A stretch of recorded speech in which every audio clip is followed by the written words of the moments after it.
நேயர்கள் அனைவருக்கும் வணக்கம். வெண்முரசு வெய்யோன் அத்தியாயம் 20. நான் இழுத்து இறுக்க வளைத்தவர்கள் என 12 பாய்கள் தென்கிழக்கு நோக்கி தொடுத்து நின்ற விரைவு படகு திசை சரியும் விண்பருந்தின் அசைவின்மையை கொண்டிருந்தது. தொலைவில் பச்சை தீற்றலென இழுபட்டு மெல்ல சுழன்ற கரைகளே விரைவை காட்டுவனவாக இருந்தன.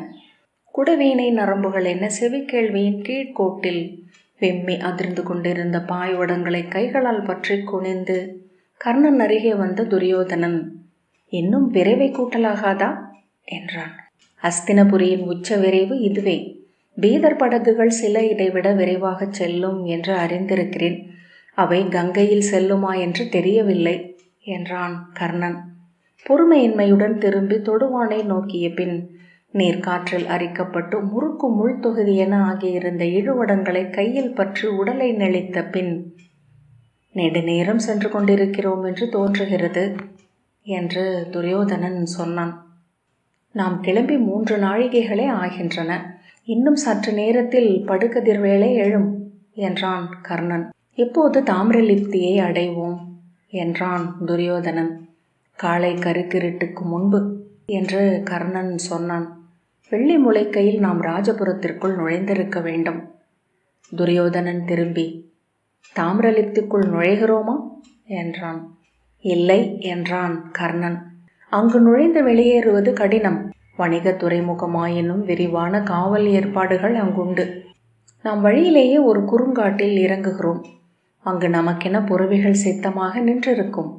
துரியோதனன் தன்னருகே நீட்டி அதிர்ந்த வடத்தை கையால் குத்தி, இன்னும் எத்தனை நாழிகை நேரம் என்றான். கர்ணன் நீள் பலகையில் மெல்ல உடலை விரித்து படுத்த பின், கிளம்பியதிலிருந்து படகுக்குள் அலைமோதி கொண்டிருக்கிறீர்கள் அரசே. தாங்கள் சற்று ஓய்வெடுப்பது நலம் என்று நினைக்கிறேன் என்றான். ஆம், ஓய்வெடுக்க வேண்டும் என்ற பின் கர்ணனின் கால் மாட்டில் வந்து அப்பலகையில் அமர்ந்தான் துரியோதனன். அவன் பேரிடையால் அப்பலகை மெல்ல வளைந்து ஓசையிட்டது. தன் தோள்களை குவித்து முழங்கால்களில் முட்டுக்களை ஊன்றி அமர்ந்து, ஆனால் அமர்ந்திருப்பதும் கடினமாக உள்ளது அங்கரே என்றான். ஏன் என்றான் கர்ணன். அறியேன், இச்செயல் பிழை என்று என் உள்ளத்தில் எங்கோ ஒரு முள் குடைகிறது என்றான். இது பிழைத்தானே என்றான் கர்ணன். ஆம் என்றான் துரியோதனன். திரும்பி, எளிய சூதர்களைப் போல் ஒரு பெண்ணின் விழிகளுக்கு உண்மையாக நாம் ஏன் வாழ்ந்து நிறைவுற முடியவில்லை என்றான். அரசர்கள் முதலில் மணப்பது அரச திருவைத்தான் என்று ஒரு சூதர் சொல்லுண்டு. அங்கு துவாரகையில் இளையவர் 8 திருமகள்களை மணந்து அமர்ந்திருக்கிறார். துரியோதனன் நம் பேச்சை தவிர்க்கும்படி கையை விசிறினான். பின்பு எழுந்து 2 வடங்களை பற்றியபடி நின்று தொலைவில் சரிவணைந்த செங்கதிரவனையும் அலை பளபளப்புடன் தெரிந்த கங்கை நீர்ப்பரப்பையும் நோக்கியபடி குழல் எழுந்து உதறி பறக்க ஆடை துடி துடிக்க நின்றான். அவன் மேலாடை தோளிலிருந்து நழுவி எழுந்து நீண்டு கர்ணனின் தலைக்கு மேல் படபடத்தது. அவன் உள்ளத்தில் என்ன நிகழ்கிறது என்று அறிந்த கர்ணன் மேற்கொண்டு சொல்லெடுக்காமல் கண்களை மூடிக்கொண்டான். பறவைகள் கங்கையை கடந்து சென்று கொண்டிருந்தன. நீர் ஒளி அணைந்து கருமை கொண்டது. கரையோர காடுகள் நிழலாகி மெழுகு கரையென இழுபட்டு தெரிந்தன.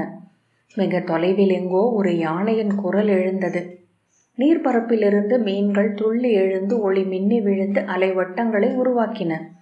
படகு பாய்களில் மட்டும் கதிரொளி சற்றே எஞ்சியிருந்தது. விரல்களுக்குள் தெரியும் விளக்கின் ஒளி கசிவன. உள்ளறையிலிருந்து மேலே வந்த சிவதர் தலை வணங்கி நின்றார். துரியோதனன் திரும்பி, சொல்லும் என்றான். தேவைக்கு மேல் விரைவிலேயே சென்று கொண்டிருக்கிறோம். குறுங்காட்டில் புறவிகள் வந்து சேர்வதற்குள்ளேயே நாம் சென்று விடுவோம் என்று நினைக்கிறேன் என்றார் அவர். இங்கிருந்தே அந்த கணக்குகளை போட வேண்டாம் என்று துரியோதனன் உரக்க சொன்னான். செல்லும் வழியில் என்ன வேண்டுமானாலும் ஆகலாம். ஆற்றடை குறைகள் அருகே நீரின் விரைவு குறையும். சுழல்கள் இருந்தால் அதை கடந்து போகவே அரை நாழிகை ஆகிவிடும். இன்னும் விரைவாக செல்வதே நல்லது. சிவதர் ஒன்றும் சொல்லவில்லை. கர்ணன் திரும்பி, கங்கையில் பலமுறை வந்துளீரா என்றான். ஆம், இப்பாதையில் பலமுறை வந்துளேன் என்றார் சிவதர். அவர் செல்லலாம் என்று துரியோதனன் தலையசைத்தான். தாங்கள் இருவரும் படுத்து துயில்வது நன்று என்று எண்ணுகிறேன். ஏனெனில் அங்கு சென்றதுமே புறவிக்கால்களின் உயர் எல்லை விரைவை நாம் அடைந்தாக வேண்டும். செல்லும் வழியோ முச்செறி குறும்புதர்களால் ஆனது என்றார். கர்ணன் திரும்பி ஒரு கழித்து தலையை கையில் வைத்தபடி, சிவதரே, ராஜபுரத்தின் கோட்டை பெரியதா என்றான். இல்லை, தண்டபுரம்தான் கலிங்கத்தின் பழைய தலைநகரம். அதன் கோட்டை அந்த கால முறைப்படி வெறும் களிமண் குவையாக கட்டப்பட்டது. அதன் மேல் முட்புதர்கள் பயிரிட்டு ஒன்றுடன் ஒன்று சேர்த்து கட்டியிருப்பார்கள். வேர்களால் இறுக கவ்வப்பட்டு உறுதி கொண்டிருக்கும். அங்குள்ள அரண்மனை பெரியது. சிவதர் தொடர்ந்தார்.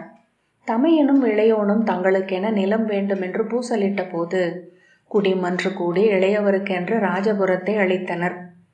இது அன்று உக்ரம், ஊஷரம், பாண்டூரம், பகம் என்னும் 4 சிற்றூர்களின் தொகைதான். பெரும்பாலானவர்கள் வேளாண் குடியினர். சிலர் வேட்டை குடிகள். ஒரு நகர் அமைக்கப்படுவதற்கான எவ்வியல்பும் இல்லாத நிலம் அது. உள்ளே சதகர்ணம், குஜபாகம், கும்பிகம் என்னும் 3 குளங்கள் உள்ளன. அக்குளங்களை நம்பி உருவான தொன்மையான குடியிருப்புகள், ஒன்றுடன் ஒன்று இணைந்து உருவான சிற்றூர்கள் அவை. ராஜபுரத்தை அமைத்த போது கோட்டையை கல்லால் கட்ட வேண்டுமென்று சித்ராங்கதர் விழைந்தார். ஆனால் கருவூலத்திலிருந்து அத்தனை பெரிய தொகையை எடுத்து அளிக்க அமைச்சர்கள் ஒப்புக்கொள்ளவில்லை. எனவே குடிமக்கள் ஒவ்வொருவரும் கொடையளித்து அக்கோட்டையை கட்ட வேண்டியதாயிற்று. குடிகளால் ஒரு எல்லைக்கு மேல் அழிக்க இயலவில்லை. ஆகவே இக்கோட்டையும் மண்குவையாகவே அமைந்துள்ளது. அதன் மேல் வளர்க்கப்பட்ட மரங்கள் இன்னும் புதர்களாகவே உள்ளன. படைகள் உட்செல்வதை அவை தடுக்கும். படைக்கலம் கொண்டு மரம் வெட்ட முடிந்த மனிதர்கள் எளிதில் உட்சென்று வெளிவரலாம் என்றார். இத்தனை ஆண்டுகளாயிற்று அதை கட்டி என்று துரியோதனன் அவரை நோக்காமலே கேட்டான். 18 ஆண்டுகள். 2வது இளவரசி சுப்ரியை பிறந்த 3வது வாரத்தில்தான் கோட்டை பணிகள் முடிந்து பெருவாயில் பூசணைகள் நடந்தன. அன்று அங்க நாட்டரசருக்கும் அழைப்பிருந்தது. கோட்டை திறப்பு நாளன்று அக்கோட்டை மேலும் சில வருடங்களில் கல்லால் எடுத்து கட்டப்படும் என்று சித்ராங்கதர் சொன்னார். ஆனால் அரியணை அமர்ந்த சில ஆண்டுகளிலேயே அது எளிதல்ல என்று கண்டு கொண்டார்.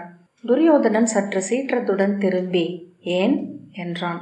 சிவதர் தலை வணங்கி, அரசே, பாரத வருஷத்தில் எந்த அரசரும் முடிசூடிய 5 ஆண்டுகளுக்கு பின் கோட்டையை எடுத்து கட்டியதில்லை.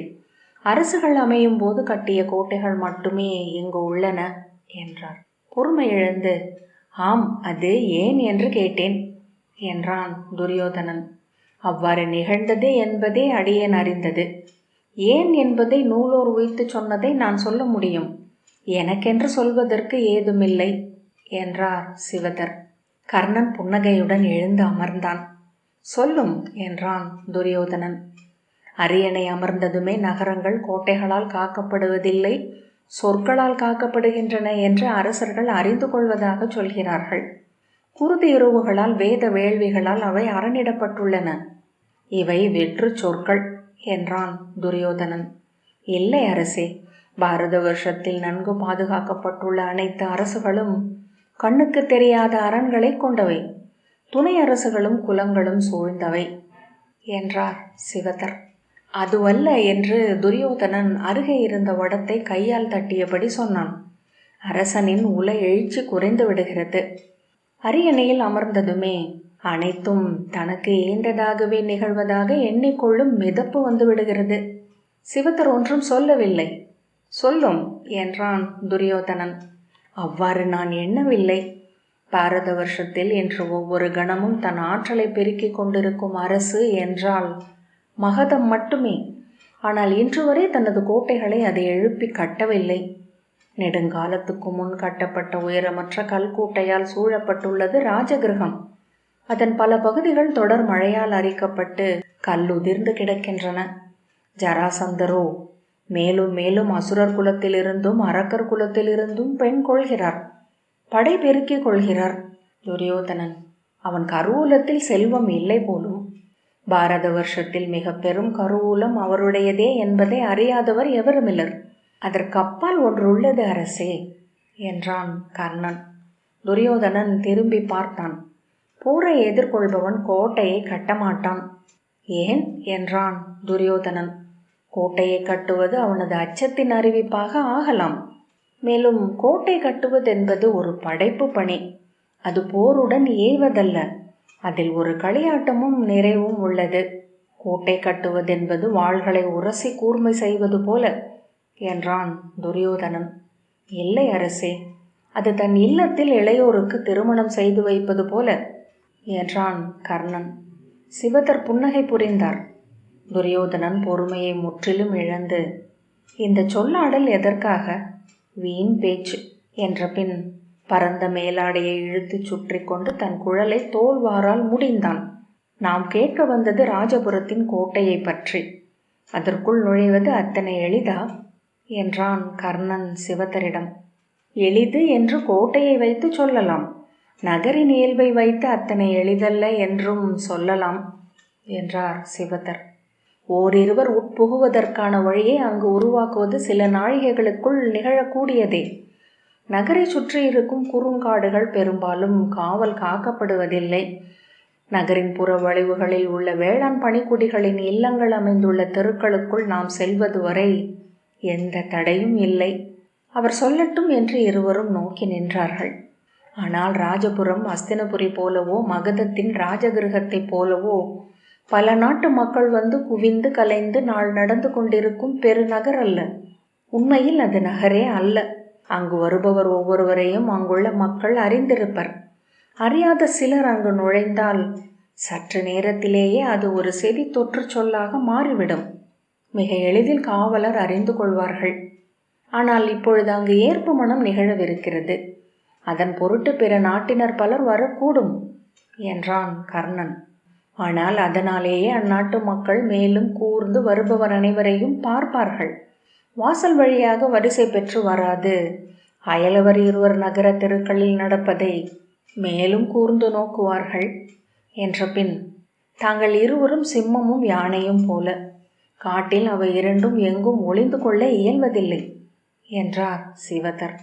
உண்மை, நாம் மறைந்து செல்ல முடியாது என்றான் துரியோதனன். செய்வதற்கொன்றே உள்ளது. நகரத்தில் நுழைந்தால் முழு விரைவில் ஏற்பு மனம் நிகழும் நகர் முன்றிலை அடைய வேண்டும்.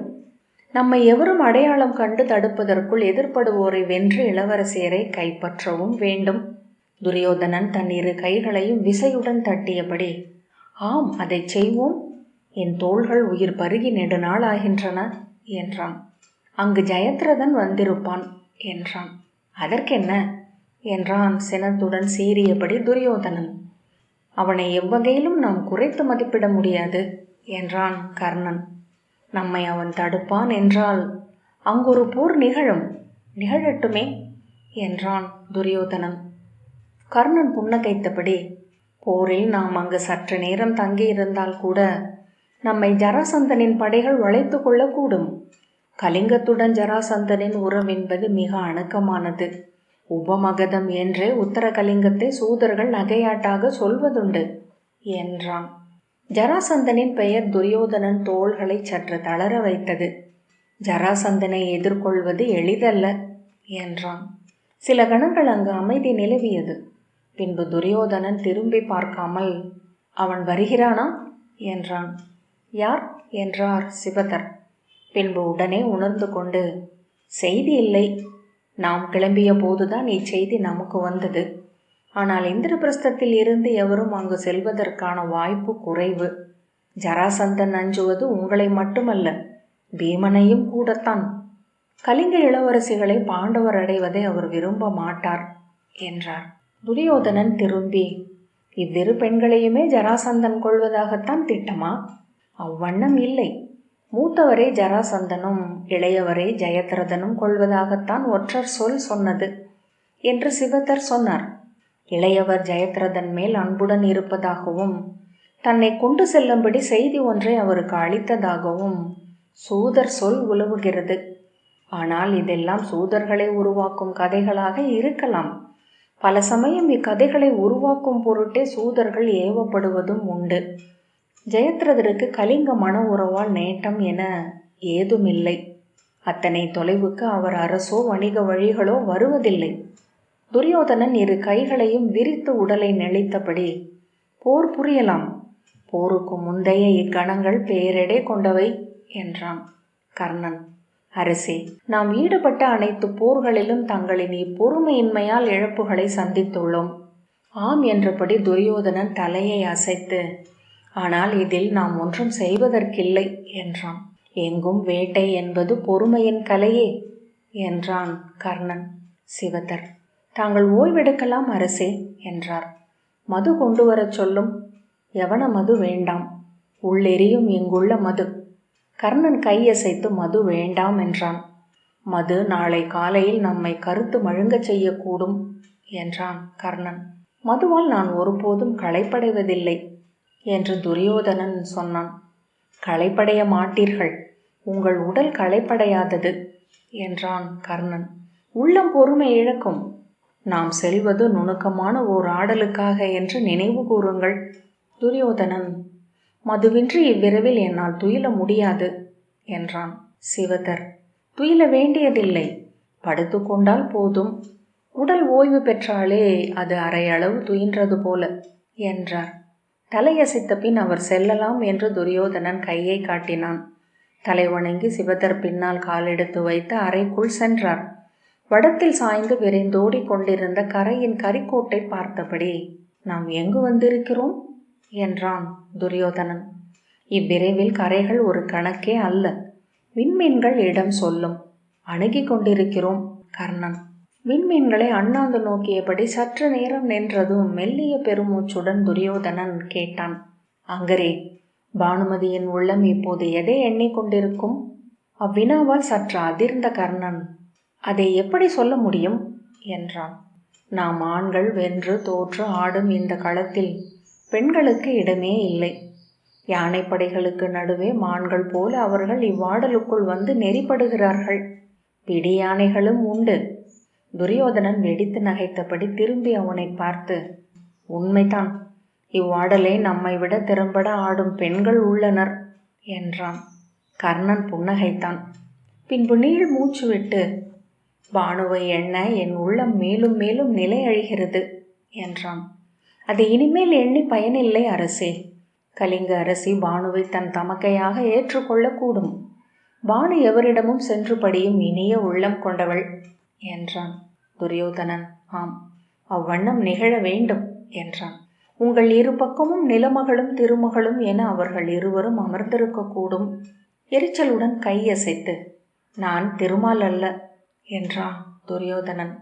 நான் அன்னை மடி தேடும் எளிய குழந்தையாகவே இது நாள் வரை அவளிடம் இருந்திருக்கிறேன். இளைய அன்னை ஒருத்தி இருக்கட்டுமே என்றான் கர்ணன். இருந்தால் நன்று.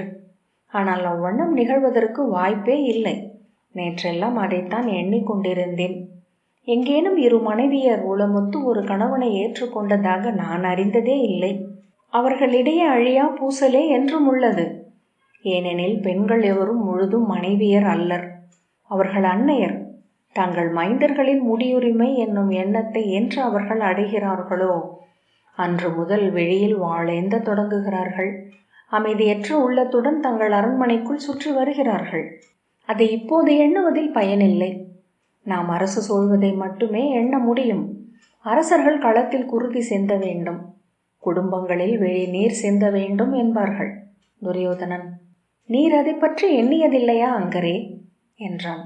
கர்ணன் கரிய நீர் பெருக்கென கடந்து சென்ற வானில் மிதந்து கொண்டிருந்த விண்மீன்களை பார்த்து கொண்டிருந்தான். என்றான். விஷாலிக்கு இணையென ஒருத்தியை கொண்டு வரப்போகிறீர்கள், அதை பற்றி என்றான் துரியோதனன். இல்லை என்றான் கர்ணன் சினத்துடன் திரும்பி. ஏன்? அவள் எளிய பெண் என்பதனாலா என்றான் துரியோதனன். கர்ணன், எளிய பெண் தானே என்றான். யார் சொன்னது? உமக்கும் எனக்குமான உறவுக்கும் அப்பால் அவளுடன் எனக்கு ஒரு உறவுள்ளது. என் தங்கை அவள் என்றான். அதை நான் அறிவேன் என்றான் கர்ணன். பின்பு என்றபடி துரியோதனன் அணுகினான். அவளை பற்றி நீ பொருட்டின்றி பேசுகிறாய். நான் சொன்னது நடைமுறை உண்மை. பானுமதி உயர்ந்த எண்ணங்களால் உந்தப்பட்டு இணைவி ஒருத்தியை ஏற்க ஒப்புக்கொண்டிருக்கிறாள். உயர்ந்த எண்ணங்கள் காலை ஒளியில் பொன்னென மின்னும் முகில்களைப் போல மிக குறுகிய பொலிவு கொண்டவை. விஷாலி நடைமுறை உண்மையிலிருந்து இம்முடிவை ஏற்றுக்கொண்டவள். எனவே நான் இன்னொருத்தியை கைப்பற்றியே ஆக வேண்டும். இத்தகைய முடிவுகள் மலைப்பாறைகளைப் போல நமது விருப்பு வெறுப்புகளுக்கு அப்பால் அவை என்றுமென நின்று கொண்டிருக்கும் என்றான். எல்லாவற்றையும் இப்படி எண்ணங்களாக வகுத்து அமைத்துக் கொள்வது எனக்கு சலிப்பூட்டுகிறது என்றபடி தொடையில் தட்டினான் துரியோதனன். ஏன் இப்படி சொற்களை அடுக்கிக் கொண்டே இருக்கிறோம்? கர்ணன். மனிதர்கள் சொற்களால் தங்களுடைய உலகை உருவாக்கிக் கொள்கிறார்கள். நாம் வாழும் நகரங்களும் கோட்டைகளும் அரண்மனைகளும் உண்ணும் உணவும் உடைகளும் முடியும் கோலும் அனைத்தும் சொற்களால் ஆனவையே. அச்சொற்களுக்கு ஒரு நீட்சி, எனவே பருப்பொருட்கள் வெளியே உள்ளன. இது அமரநீதியில் உள்ள சொற்றொடர். விதுரரிடம் கேட்டால் மொத்தத்தையும் சொல்வார். விடும், இனி அச்சொற்களை கேட்க நான் விரும்பவில்லை என்றான் துரியோதனன். ஏன் என்றான் கர்ணன். அச்சமூட்டுகின்றன. இச்சொற்களை கொண்டு எவற்றை விளக்கிவிட முடியும்? எச்செயலையும் குற்ற உணர்வின்றி ஆற்ற முடியும் கூர் சொல்லேந்தியவனைப் போல அச்சத்துக்குரியவன் எவருமில்லை என்ற பின் நான் உள்ளே சென்று படுத்துக்கொள்ளப் போகிறேன் என்றான் துரியோதனன். வேண்டாம் என்றான் கர்ணன். ஏன் என்று துரியோதனன் கேட்டான். உள்ளே சென்றால் நீங்கள் மது அருந்துவீர்கள், இங்கு படுத்துக்கொள்ளலாம் என்றான். இங்கா என்றபடி நீள் பலகையில் ஓசையுடன் அமர்ந்து கொண்டான் துரியோதனன். மெல்ல உடலை நீட்டிக்கொள்ள பலகை முனகி வளைந்தது. விண்மீன்களை பார்த்து கொண்டிருப்போம். அரசர்கள் வானை நோக்க வேண்டுமென்று அமரநீதி சொல்கிறது. ஏன் என்றான் துரியோதனன். மண்ணில் இருந்து தன்னை விண்ணுக்கு தூக்கி கொள்ளாமல் எவரும் அரசனாக முடியாது. புகழ்மொழிகளால், அரச முறைமைகளால், குலக்கதைகளால், சூதர் பாடல்களால் ஒவ்வொரு கணமும் கீழிருந்து மேலேற்றப்படுகிறான். மேலே இருந்து கொண்டிருப்பதாக அவன் எண்ணிக்கொண்டிருப்பது இயல்பே. விண்ணை நோக்கினால் என் நிலையிலும் தான் மண்ணில் இருப்பதை அவனால் புரிந்து கொள்ள முடியும். துரியோதனன் விண்மீன்களையே நோக்கி கொண்டிருந்தான். ஆம் என்று நெடுநேரத்துக்கு பிறகு சொன்னான். கர்ணன் பெருமூச்சு விட்டு தன் கை கால்களை நன்கு நீட்டி தளர்த்தி கொண்டான். விரைந்து செல்லும் படகின் கொடி துடிக்கும் ஒலி மிக அண்மையில் என கேட்டது. சித்தம் சற்று மயங்கிய போது அது நெருப்பொலியாகியது. வெண்ணிறமான நெருப்பு தழல்களுக்கு நடுவே சிதை நடுவில் அவன் படுத்திருந்தான். நெருப்பு குளிர்ந்தது. ஆனால் அவன் தசைகள் உருகி வழிந்து கொண்டிருந்தன. கை கால்கள் வெள்ளெலும்பாயின. குனிந்து தன் நெஞ்சை பார்த்தபோது அங்கு பொற்கவசத்தை கண்டான். இரு கைகளாலும் செவி மடல்களை தொட்டு அங்கே மணி குண்டலங்களை உணர்ந்தான். நெஞ்சு பறையொலிக்கு அவன் எழுந்து அமர்ந்த போது திசை நோக்கி பறந்து செல்லும் அம்பு ஒன்றில் அமர்ந்திருக்கும் உணர்வை அடைந்தான். படகின் அமரமுனையில் காற்று கிழிப்பட்டு பாம்பென சீறிக்கொண்டிருந்தது. சற்று அப்பால் துரியோதனன் நீண்ட மூச்சொலியுடன் துயின்று கொண்டிருந்தான். விண்ணில் எதையோ தான் கண்டதாக ஓர் உணர்வை கர்ணன் அடைந்தான். துரியோதனனை திரும்பி பார்த்த பின் எழுந்து நின்று தன் ஆடைகளை சீர்படுத்தி கொண்டான். விண்ணிலிருந்து ஒரு விழி தன்னை நோக்கியது போல. உடனே அவ்வெண்ணம் வந்து தன் பிடரியை தொட அண்ணாந்து பார்த்தபோது அங்கே விடிவெள்ளியை கண்டான். பலகைகள் காலொலி பெருக்கி காட்ட அறைக்குள் சென்று சிவதரே என்றான். அறைக்குள்ளிருந்து கையில் தோல் சுருளுடன் வந்த சிவதர், ஆம் அரசே, சற்று பிந்திவிட்டோம், வெள்ளி முளைத்து விட்டது என்றார். எவ்வளவு பிந்திவிட்டோம் என்றான் கர்ணன். ஒரு நாழிகை நேரம் என்றார் சிவதர். படகு முழு விரைவில் சென்றதல்லவா என்றான் கர்ணன். ஆனால் மகதத்தின் பெரிய வணிக கலத்திரள் ஒன்று நமக்கு எதிராக வந்தது. பெருவிரைவில் அவர்களை கடந்து செல்வது ஐயத்தை உருவாக்கும் என்று பாய்களை அவிழ்க்கச் சொன்னேன். குறுங்காட்டில் நம்மை காத்திருப்பவர்கள் எவர் கண்ணிலும் பட்டுவிடக்கூடாது என்றான். ஆம் என்றார் சிவதர் கவலையுடன். நாம் கருக்கிருட்டிலேயே ராஜபுரம் நோக்கி செல்வதாக அல்லவா திட்டம் என்றான் கர்ணன். ஆம், அதைத்தான் நோக்கி கொண்டிருந்தேன். நேரடியான குறும் புதர் பாதையில் ராஜபுரம் நோக்கி செல்வதாக இருந்தது. சற்று வளைந்த குறுங்காடுகளுக்குள் ஊடுருவி சென்றால் மேலும் ஒரு நாழிகை ஆகும் என்றாலும் எவர் கண்ணிலும் படாமல் ராஜபுரத்திற்கு பின்புறம் உள்ள குறுங்காட்டை அடைந்து விட முடியும். ஏற்பு மனம் அப்போது தொடங்கிவிட்டிருக்கும் அல்லவா என்றான் கர்ணன். நாம் செல்லும் போது அனைத்து அவை முறைமைகளும் முடிந்து ஏற்பு மனத்திற்கான போட்டி தொடங்கும் தருணம் முதிர்ந்திருக்கும். கர்ணன் உடல் தளர்ந்து, ஒவ்வொன்றும் மிகச் சரியாக நடந்தாக வேண்டும் என்றான். ஆம், நான் நம்பிக்கொண்டிருப்பது ஜராசந்தரை என்றான் சிவதர். ஜெயத்ரதன் இளைய அரசியை கொண்டு செல்வதை ஜராசந்தர் விரும்ப மாட்டார் என்று என் உள்ளம் சொல்கிறது. ஆகையால் அங்கு சொற்பூசல் ஒன்று நிகழாதிருக்காது. இத்தகைய முன் எண்ணங்களை சார்ந்த திட்டங்களை அமைப்பது நன்றல்ல என்றான் கர்ணன். அல்ல, ஆனால் இதை நான் வலுவான செய்திகள் வழியாக உறுதி கொண்டிருக்கிறேன். ஜெயத்ரதனை ஜராசந்தர் தடுப்பார். ஆகவே படைக்கல போட்டியோ அதை ஒட்டிய சொல் எடுப்போ அங்கு நிகழும். நாம் அங்கு சென்று சேர்வது அத்தருணத்திலாகத்தான் இருக்கும். சிவதர் சொன்னார். அவ்வாறாகட்டும் என்ற பின் கர்ணன் திரும்பி படகின் அகல் மேடைக்கு வந்தான். அவன் காலடி ஓசையை கேட்டு விழித்தெழுந்த துரியோதனன் பலகையில் அமர்ந்து வந்துவிட்டோமா என்ற பின் வானை பார்த்து விடிவெள்ளி என்று கூவியபடி எழுந்தான். நாம் சற்று பிந்திவிட்டோம், இன்னும் அரை நாழிகையில் சென்று சேர்வோம் என்றான் கர்ணன். ஒளி வரத் தொடங்கி இருக்குமே என்றான் துரியோதனன். மாற்றுப்பாதை ஒன்றை சிவதர் வகுத்திருக்கிறார். துரியோதனன் தன் தொடைகளில் அரைந்தபடி நன்று நன்று என்றான். இருளில் விழிகளுக்கு தெரியாமல் நரிகளைப் போல் செல்வது எனக்கு சலிப்பூட்டியது. இது போர். ஒரு வகையில் இது நேரடி களப்போர். இதுவே சத்திரியர்களுக்குரியது. வழியில் உபகலைஞர்களின் சிறுபடை ஒன்றை எதிர்கொண்டு சில தலைகளை வீழ்த்தி குருதி சொட்டும் அம்புகளுடன் ராஜபுரத்திற்குள் நுழைவோம் என்றால் நாளை நம்மை பற்றி சூதர்கள் பாடும்போது சுவை மிகுந்திருக்கும். கர்ணன் புன்னகைத்தான். வெய்யோன் 20வது அத்தியாயம் இத்துடன் நிறைவு பெற்றது. நன்றி.